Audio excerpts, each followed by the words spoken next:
Un poco siguiendo la línea, tratamos de buscar no casos raros, sino cotidianos para poder ser representativos. Este es el equipo de trabajo de resonancia de la española. Trabajamos ahí y bueno, el primer caso es una paciente de 64 años, hipertensa, con 3 fármacos en el último año, que estaba ajustada a su hipertensión arterial, dislipémica, que tiene una madre fallecida a los 49 años por muerte súbita, que se conocen más datos, y no es una paciente nuestra, nos fue referido. Tíos maternos con enfermedad coronaria precoz. En el 2012, para hacer un breve resumen, ingresó por insuficiencia cardíaca, con ecocardiograma mostraba una hipertrofia severa, dilatación vía auricular, disfunción sistólica, pero diastólica, y en ese momento la paciente se hizo un planteo de miocardiopatía hipertrófica, los antecedentes familiares, porque en algún eco había mostrado algo de asimetría, no quedó claro. Y en otros, cardiopatía hipertensiva, pero la paciente estaba con un fármaco bien controlado, después se ajustó, y la paciente, eso nos pasa en la práctica clínica, muchas veces es difícil diferenciar. La paciente siguió en control clínico, nosotros en realidad no participamos de eso, nos fue referida con todos estos datos. En el 2016 se le con un marcapaso DD por un bloqueo sinoatrial y en el 2017 sí ingresa por insuficiencia cardíaca global descompensada. En ese contexto se hace un nuevo ecocardiograma, una nueva revaloración que mostraba una hipertrofia severa con una masa ventricular aumentada, dilatación auricular, dilatación y disfunción del VDI, FEBI de 38.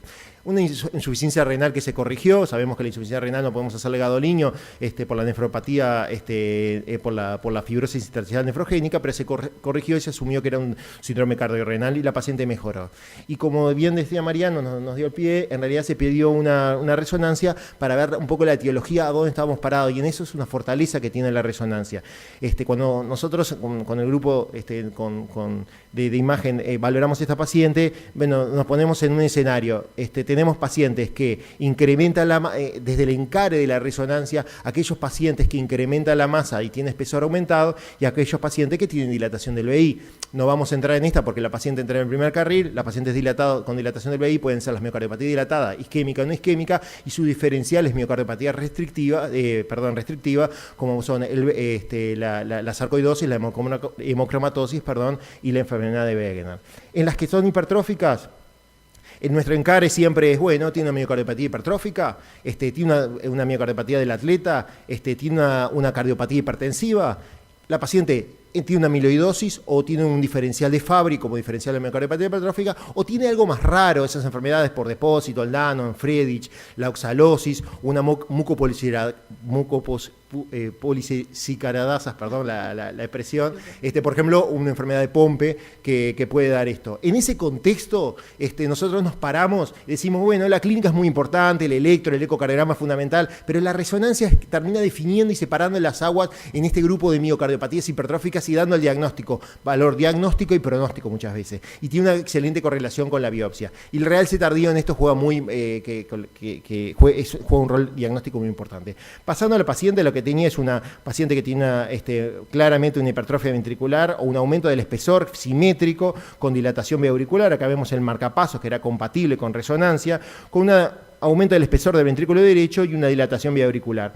Había algo de hipertrabeculación, sabemos que podemos medir la hipertrabeculación, a ver si no es un veno compactado, como una asociación, que este paciente no cumplía los criterios y tenía de la dilatación auricular. En el 2 cámaras, acá arriba mostramos los cortes, cómo se hacen.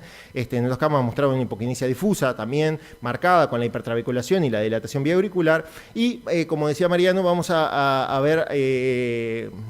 la resonancia es el gold estándar para medición de volúmenes tanto del ventrículo derecho como del ventrículo izquierdo, y no es un tema menor en este grupo de pacientes, que simplemente lo que hacemos, como hacemos un método volumétrico directo, por eso es el gold estándar, con muy pocos flancos en su especificidad y sensibilidad, conocemos el área y el grosor de cada uno de los cortes y podemos hacer volumen, y la sumatoria de los volúmenes en diástoles y en sístoles es la fracción de eyección, tanto del BD como del BI, y eso es lo que hicimos en este paciente. Hicimos cortes en eje corto y cortando de arriba hacia abajo, como quien dice, desde el sector basal hacia el sector apical, vemos que tiene un aumento del espesor parietal, vemos la válvula aórtica tricúspide, esta es en la aurícula derecha, ya entrando al ventrículo derecho que está hipertrófico, que está disfuncionante, o un ventrículo izquierdo con aumento del espesor parietal difuso, con aumento del espesor de los músculos papilares inclusive, y calculamos los volúmenes que tienen volúmenes de fin de diástole y fin de sístole aumentados, disfunción sistólica, gasto cardíaco y una masa aumentada y una disfunción del ventrículo derecho.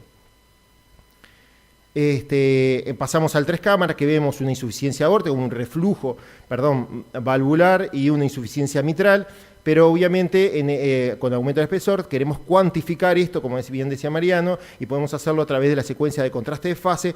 Esta es la curva que tenemos normalmente, una curva de flujo anterógrado, y si hay reflujo hay una curva de flujo retrógrado. Entonces fácilmente calculamos la curva de flujo anterógrado, 75 mililitros, y la retrógrado 12 mililitros, o sea, tiene un volumen regurgitante de 12 mililitros, y la fracción se hace sola, ¿no? 16%. Entonces tiene una insuficiencia aórtica leve. Tampoco venía por ahí. En toda secuencia caracterizamos el tejido, tenemos que hacer la secuencia de caracterización tisular, y es muy importante el T2 para ver edema. Por ejemplo, en la sarcoidosis puede tener edema, o por lo menos, y otras enfermedades infiltrativas, que no mostró nada de edema miocárdico. El edema se ve así, se compara con el músculo, con el músculo esquelético, y vemos si hay alteración de la intensidad. Pero claramente es visual muchas veces, y se ve áreas de edema que en este paciente no se ven. Esto es otro paciente que tenía otra patología. Entonces, como protocolo en este grupo de pacientes hacemos las técnicas de strain, sabemos que de tagging, que sabemos que el strain por resonancia y por ecocardiograma, algunas cardiopatías tienen un perfil particular, y sabemos que, por ejemplo, la amiloidosis hay un strain alterado a nivel de la base y a nivel apical está conservado, tiene un patrón.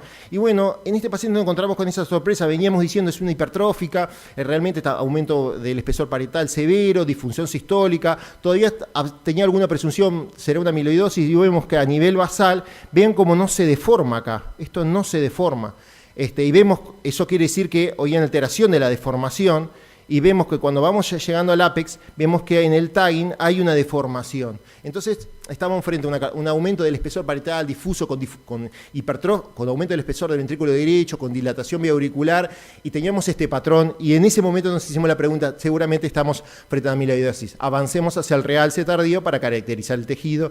La secuencia de perfusión en reposo no mostró nada, por eso avanzamos.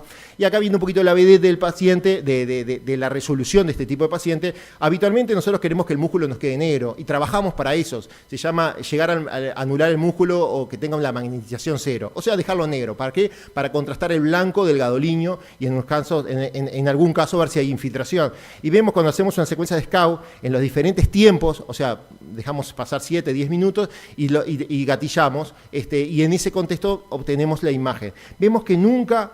¿Vieron? Nunca, el miocardio nunca lo dejamos en negro, cuando obviamente el contraste está acá adentro. Eso quiere decir que hay algo que lo está infiltrando, o sea, no nos permite avanzar, no nos permite mantener una magnetización cero, anular el miocardio. Eso nosotros lo llamamos imposibilidad de anular el miocardio con los diferentes tiempos de inversión, con diferentes tiempos vamos tomando, y eso es prácticamente diagnóstico de amiloidosis cardíaca. Entonces nos venía un paciente con una miocardiopatía que no sabíamos un poco la etiología, nos paramos en qué contexto teníamos, hicimos el algoritmo diagnóstico y llegamos al diagnóstico de amiloidosis cardíaca. También decimos en este caso, hay un compromiso muy extenso, transmural, de base a ápex, porque vemos que está todo anulado, todo no se logra suprimir, y el ventrículo derecho también está comprometido. Y calculamos un score Keil que ahora vamos a decir. Entonces, la amiloidosis cardíaca tiene 3 pilares: diagnóstico, pronóstico, la utilidad, pronóstico y terapéutico. Muchas veces tenemos el diagnóstico ya hecho, ya realizado, y tenemos aumento del espesor. Entonces, ¿por qué le vamos a hacer una resonancia? Porque tiene un impacto en la conducta del paciente. No solo, primero, llegar a la etiología, diferenciar de otras etiologías, y también tiene una conducta terapéutica. Simplemente la correlación con la biopsia cardíaca de amiloidosis es prácticamente exacta. Obviamente, hoy por hoy, la resonancia sustituye a la biopsia endomiocárdica como diagnóstico de amiloidosis cardíaca. Eso no hay duda, hay patrones específicos y nosotros conocemos la enfermedad. Y también podemos diagnosticar los diferenciales. también está demostrado que tiene un valor pronóstico. El LGE es realce tardío, la traducción en la sigla en inglés. Los pacientes que tanto como la amiloidosis AL o las ATTR, que son las dos amiloidosis que dan compromiso cardíaco, el resto no, las seniles no, obviamente las secundarias no, la presencia, la simple presencia de realce, tenemos un paciente con amiloidosis, la simple presencia de realce es factor pronóstico, tanto en las ATTR como en las AL. Entonces, no solamente saber si tiene amiloidosis y el aumento del espesor, sino saber si el paciente realmente tiene el patrón característico y la extensión del mismo también. Hace un par de días salió este trabajo, ya venía siendo anunciado por alguna evidencia anterior, pero el compromiso del ventrículo derecho, tanto en volúmenes aumentados como el compromiso por el realce tardío del ventrículo derecho, también es pronóstico. Entonces, es muy, muy importante conocer el compromiso del ventrículo derecho en este caso. Y para terminar, en la terapéutica, ¿por qué? Porque hay perfiles, nosotros podemos ayudar a diferenciar una cosa. Es muy difícil para el hematólogo, que es el que se dedica muchas veces a esto, diferenciar en el TATR, que son exámenes genéticos complejos, y la AL. A veces es fácil, pero la mayoría de las veces no es difícil. Y hay perfiles. Y hay un grupo que estudió estos pacientes y buscó dos perfiles, que es el Score Scale, y diseñó un score que es el Score Scale. Entonces, para hacerla simple, comparando los dos estudios, se vio que el perfil de la TTR tiene un mayor volumen, de menor fracción de eyección, mayor grosor septal, mayor compromiso del ventrículo derecho. Y que el realce en uno y en otro era diferente. El realce de la L es principalmente subendocárdico y el de la TTR prácticamente es transmural como compromiso diferencial.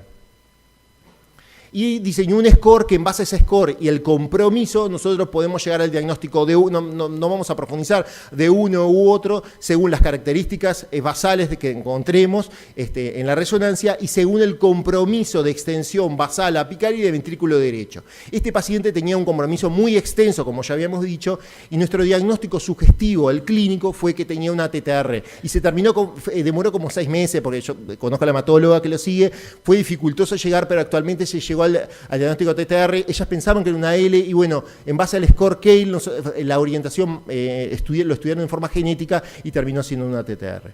Entonces la resonancia de nuestro paciente fue diagnóstica, pero diagnóstico además de exclusión de otras enfermedades. Es muy importante en este grupo de pacientes que tienen aumento del espesor parietal, que tienen infusión.